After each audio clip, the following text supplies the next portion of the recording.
Hi everyone, welcome to the Clean Carbon Cycle follow-up video. Today we will be reviewing some of the concepts we covered earlier and going over the activity that everyone did a couple of days ago. So before we get started, a couple of us answered one of your questions that we really liked from the assignment. And you can listen to us talk a little bit about what it's like to be a scientist and why we decided to become them. Hi everyone. Before we get started, Wenshan, Carl, and I wanted to answer one of your guys' questions, which was, what is it like to be a scientist and how did you decide to become one? So my name's Elizabeth. I'm a geologist and paleoclimatologist, so I study past climate. And what I do, what are common duties for me as a scientist include I go to the field, so I travel to Southeast Asia and I go in caves to collect my samples, which are stalagmites, and then I bring these samples back to the lab and spend a lot of time sampling my samples and working with data. So honestly, most of my time I spend on a computer, but I get to also go outside occasionally. But there's a lot more to just spending time on the computer. I also get to travel to go to conferences, sometimes close by, sometimes internationally. And on the weekends, I have a lot of hobbies. Like I like camping and hiking. I like going out to eat, going to movies. So being a scientist involves sort of a variety of activities. And how did I decide to become one? I had a giant rock collection when I was a kid, so I liked rocks from very early on. And then when I went into college, I started taking geology classes, and that's when I got really hooked on rocks and just kept going from there. All right, I'm Carl. I'm a biologist and sort of what's called a biogeochemist. So I also study the carbon cycle. And how did I decide to become a scientist? I was working as a science teacher for a number of years and just teaching kids like you about science and also high school students. But in doing that, I really loved teaching, but I realized I wanted to also expand the knowledge that we have in general. So that's why I decided to come and spend more time as a researcher in graduate school. And then let's see, the other question was life like as a scientist. So kind of like Elizabeth, I spend a lot of time on the computer reading, making cool maps, analyzing data, and then also going out into the world and looking at plants in the mountains or other places, mostly around California at the moment. And then I also have a lot of hobbies. I love riding my bike and cooking. And yeah, I think being a scientist is fun because you get to think about and try to understand the world and tell other people about it. So like that's kind of what we do when we come and talk to you. We're telling you about what we know about the world and how it works. Well, hi, I'm Wenshan. Well, to the opposite of what Elizabeth was doing, I study the future of the climate. So I use equations and statistics and try to reproduce the Earth system virtually inside my computer. So I can study what will happen if we produce more carbon dioxide, or what will happen if we don't have any plants on the Earth anymore. So one of my questions actually, in the future, when we have warmer globe, we have less sea ice in the Arctic, and what will happen if we have no sea ice at all? And how do I become a scientist? I'm always interested in the environment surrounding me as a kid. So why today is hotter than yesterday, and why the grasses are so green and producing oxygen for us. So, and then in college, I studied physics and chemistry and biology, and then use all these theories to explain what is happening around us. Always intrigues me. So that's how I decided to become a Earth system scientist. Great. We love getting these types of questions from all of you, and we hope that you enjoy our answers and can learn a little bit more about what it's like to be a scientist in the process. Okay, next I'm going to go over a couple of concepts that Audrey covered in her intro video, but I thought we could go over them briefly one more time to make sure that everyone's on the same page. So like it says in the title of this whole lesson, we're all about the carbon cycle. That's what we're learning about. So what is carbon? Again, Audrey explained this, but just to refresh everyone's memory, that carbon is an element, which is pointed out here in the periodic table. So it's a building block that is incorporated in a lot of molecules, and many molecules, almost all molecules, that are important to the building blocks of life. So building off of that, another concept, or the key concept that we're covering is, as I mentioned, the carbon cycle. So that's what this figure is showing here. And it says up at the top, carbon is life's building block. Pretty straightforward. Carbon's in basically a lot of the processes that are most important to us and in biology. So to briefly go through the carbon cycle one more time to make sure we're all on the same page, I'm going to start with photosynthesis, or what specifically the project or the little lab project that you did a couple days ago was on. So photosynthesis is the process that plants use to make energy from the sun and CO2. So plants take in sunlight and CO2 and they form sugars or glucose, as well as oxygen. So both of these products are very important to animals and humans. So animals then eat these plants and consume this glucose or these sugars, and also breathe in oxygen that plants produce. So photosynthesis is very vital for all animals to live. And once animals consume these sugars and this oxygen, through cellular respiration, they produce energy. And we use this energy to live. And this is particularly important to John because he needs ice cream to sustain himself. So to track that all the way back, we have photosynthesis from plants that give energy to cows, which give milk to John. But this isn't where the cycle stops. So after John eats his ice cream, he breathes out CO2, which is then plant food for more photosynthesis. So this is how the carbon cycle works. It loops back on itself, and everything is connected in a way, which is pretty cool. So as I mentioned before, you guys just completed an experiment, which we hope you enjoyed, that John led you through, but more importantly, his cat led you through. But just to review really quickly what you guys did, I'm sure you all know, but we looked at underwater photosynthesis, which was pretty cool. So you guys were counting bubbles that were coming out of these plant cuttings, which represented essentially the photosynthesis rate. How fast were plants creating oxygen? And you moved a lamp closer or farther away, and also added baking soda or CO2, which was kind of plant food. And we hope that you guys could see how the rates of photosynthesis changed, and you thought the experiment was interesting. So the next couple parts of this video will be led by Carl, where he will share some of the results that you guys got, and then Wenshan, who will speak more about some of the more conceptual answers at the end of class. Hi, I'm Carl, and I'm going to go over the results of the experiment you guys saw this past Tuesday. So here is the slide that Audrey showed you on Tuesday explaining the experiment.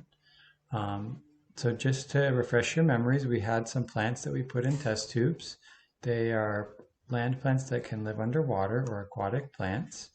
We had 3 different treatments. So we had a light, and we put that light either near or far from the plants, and we had baking soda or sodium bicarbonate, which we added to one plant that was near to the light and one plant that was far to the light. Our control was a plant that did not have sodium bicarbonate and was near to the light, so we're going to use that to compare to the other 2 treatments.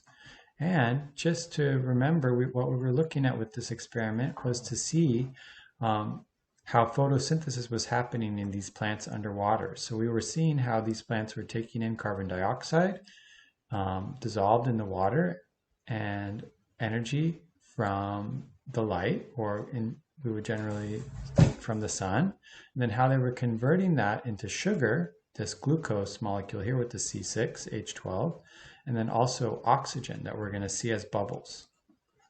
So you guys asked a few questions about how the experiment worked. So one question was about why we chose to use an aquatic plant or an underwater plant instead of a land plant.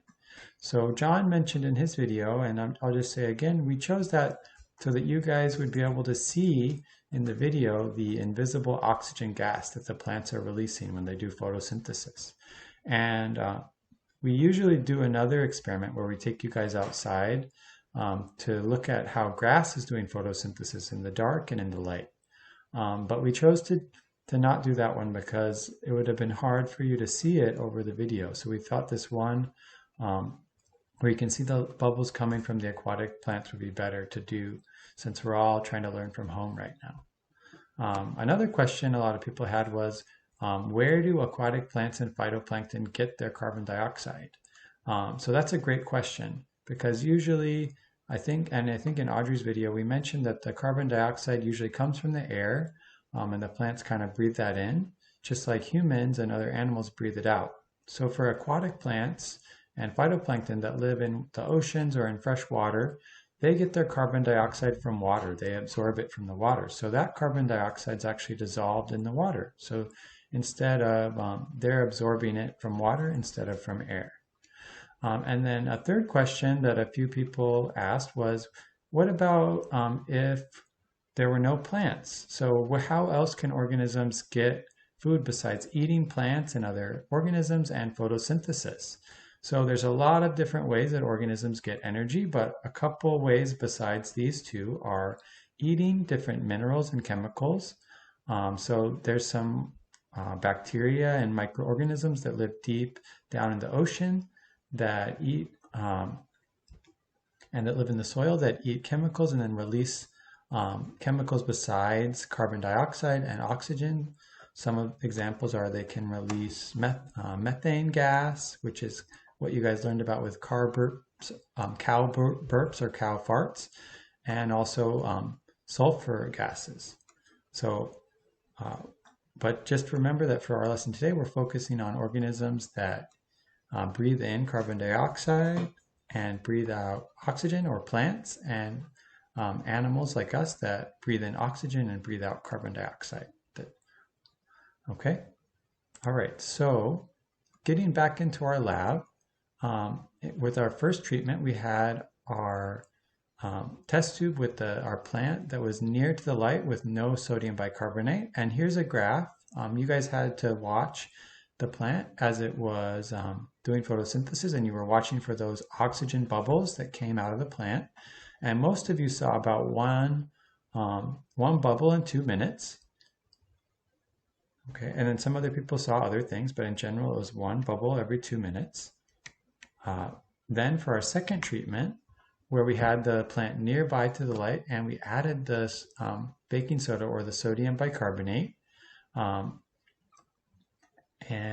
we watched for 2 minutes, people saw a wide range of numbers of bubbles or counted those, but most people saw from around 36 to maybe around 40 or 42 bubbles in 2 minutes. So a lot more bubbles of oxygen when we added the bicarbonate than when we just had the plant by the light. And then when we moved the plant test tube far away from the light, so about 20 centimeters, about 4 times as far, and we added the bicarbonate, we saw most people seeing around 1 bubble in 2 minutes.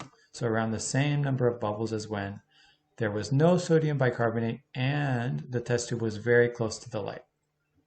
Okay, so then I'm going to go over 3 of the questions. There were 6 in total that we talked about. Wenshan is going to go over the other 3 after this. So the 3 I'm going to go over are: first, what gas did the plant produce and how do you know? 2, how is photosynthesis affected by the amount of sodium bicarbonate and why? And then how is photosynthesis affected by the amount of light? Okay, so for question 1, about the gas that was released, we wanted you guys to remember this picture that Audrey showed you about how plants when they do photosynthesis, take in carbon dioxide, water, and energy from the sun, and they produce glucose or sugars and then oxygen. And then we wanted you to remember that the carbon dioxide is a gas and that the plants breathe that in, and then the oxygen is also a gas and the plants breathe it out.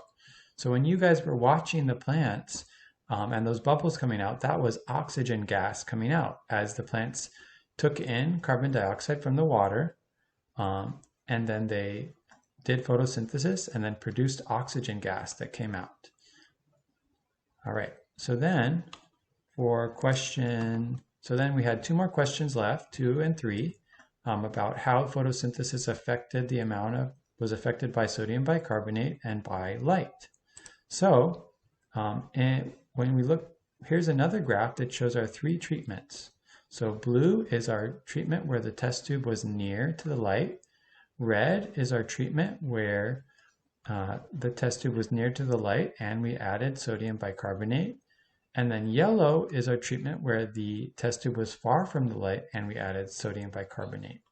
So by comparing the blue and the red graphs, we can think about question 1, about what happened when we added sodium bicarbonate and how it affected photosynthesis. So from what you guys saw, what happened is when we added sodium bicarbonate and kept the light the same, there were more bubbles. More bubbles were released. So we can explain that by saying that when we add sodium bicarbonate, the plant did more photosynthesis because it had more carbon dioxide available in the water, because we had just added a chemical, the sodium bicarbonate, that could dissolve and add carbon dioxide to the water for the plant to use. So that was question 2. The sodium bicarbonate made the plants do more photosynthesis, and we saw that with more bubbles in 2 minutes. Then to answer question 3 about the effect of the light, we can compare the blue graph, the near graph, and the yellow graph, the far plus sodium bicarbonate graphs. So we can see those are about the same. For both of them, there was about 1 bubble for every 2 minutes. And that was the most common answer. So we would have expected, because plants need light to do photosynthesis, that this blue graph would have been taller than the yellow graph, that there would have been more bubbles of oxygen and more photosynthesis when the plant was closer to the light. So we didn't see that. We didn't really see any effect of the light. The light didn't seem to matter whether it was close or far. So that's pretty interesting. So that's a time in science when we would think of doing another experiment to see why we got this result that we didn't expect. And we could make a hypothesis about why we saw that. Maybe the plant just doesn't do photosynthesis very quickly, so it's hard to see a difference by counting the bubbles when we don't add the bicarbonate. Or there could be other hypotheses. So if you are interested, go ahead and make a hypothesis about why we might have seen this difference, and hopefully at some point you can test out that hypothesis. All right, and those are all of the questions that we wanted you guys to go over for the lab for the first part, and I'll send it off to Wenshan. Thank you so much and stay safe. Hello again. Now let me explain question 4 and 5, and then I'll try to answer some of your questions. Okay, question 4. Based on the experiment, if carbon dioxide increased in the atmosphere, what would happen to photosynthesis? As we learned from experiment 1 and 2, if we add more baking soda, we will see more bubbles. So that means if we have more carbon dioxide in the atmosphere, we'll likely see a higher photosynthesis rate. And you might think, if we just keep adding carbon dioxide into the atmosphere, will this rate keep going up? The answer is no, because at that time, carbon will not be the limit anymore. other conditions like water, temperature, and sunlight will probably become the limit to stop the rate from going up. Okay, and next question 5. What will happen to CO2 level in the atmosphere if there were no plants? We learned from the class that the plants take in carbon dioxide. So if there were no plants, the CO2 level in the atmosphere will increase a lot, right? Because nothing to take in. And similarly, we also learned that the plants can also produce oxygen. So if there were no plants, what will happen to oxygen in the atmosphere? It will drop. Good. Okay, now let me answer some of your questions. There's so many great questions. I only have a few minutes. First one, why does climate change happen in different places? Why can't they just happen to the whole world and not just a certain state or country? A similar question is, why does climate change affect different states and countries in different ways? And why isn't the same everywhere? Good question. So before I answer it, let's think about the weathers. Let's think about why we have different weathers at different places. So for example, in Southern California, we usually have this warm and dry weather. And in, say, Seattle, it's usually wet and cold. I think you know the answer because we're living at different latitudes on Earth. The places closer to the equator, they receive more sunlight, so it's hotter. And places further from the equator is colder. And on top of that, we have winds and ocean waves to redistribute heat and water. So we have different climate zones on Earth. And these different climate zones, they react differently to global warming. Okay, and next question. Is there any other way to remove CO2 from the atmosphere?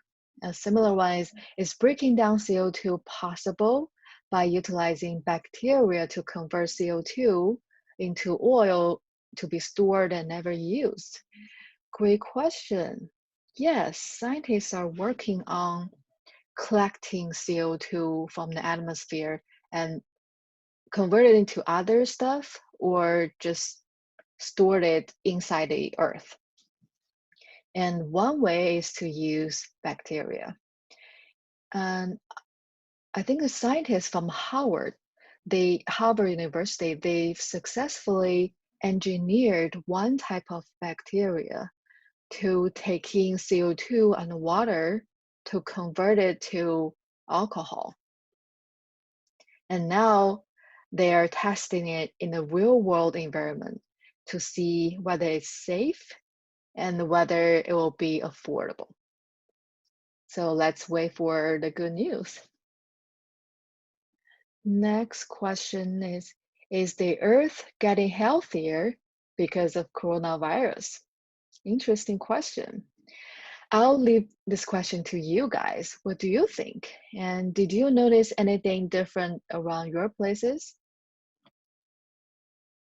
Thank you.